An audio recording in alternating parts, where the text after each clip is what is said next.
Hello, friend. Now, release notes, that is accounting tally.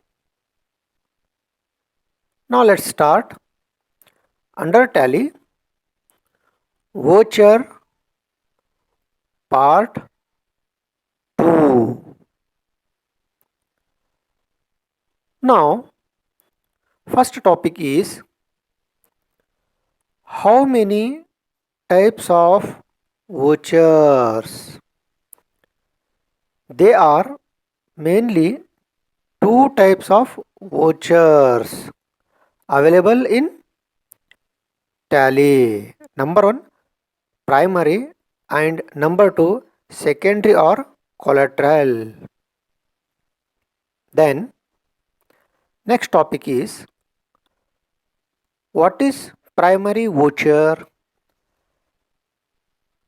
A primary voucher's original evidence, cash memos, rent receipts, agreements, salaries, statement, purchase, invoice, etc. Now secondary also called as collateral voucher. Then copies of original evidence, carbon copies, counterfiles of pay in slip, etc.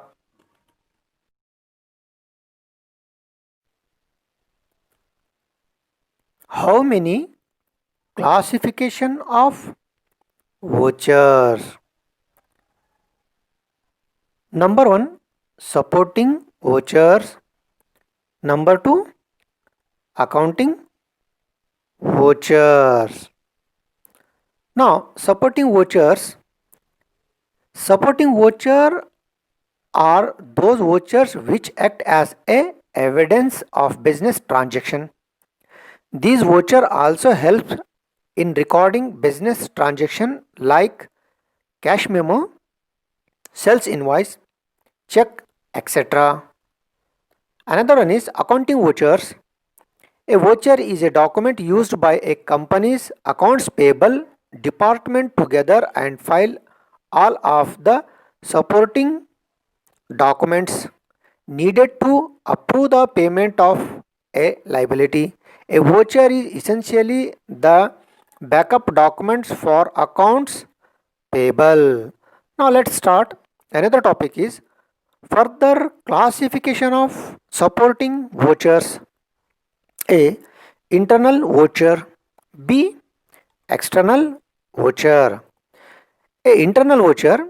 These are the vouchers which are used for internal use of organization, like for transfer of goods from one branch to another of the same organization.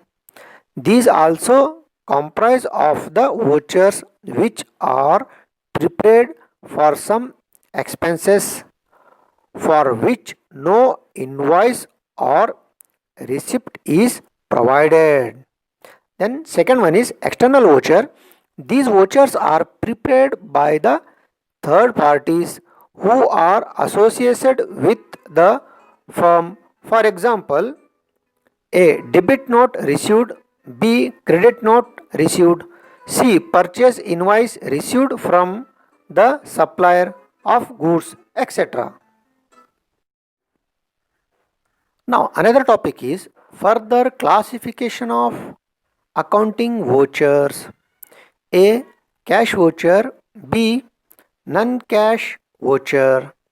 A cash voucher is a standard form used to document a petty cash payment when someone wants to withdraw cash from the petty cash fund. That person fills out the cash vouchers to indicate the reasons for the withdrawal and receives cash from the petty cash custodian in exchange. Then number one, debit voucher. Number two, credit voucher. The next point is non-cash voucher. These vouchers are prepared to record the non-cash transactions of the business.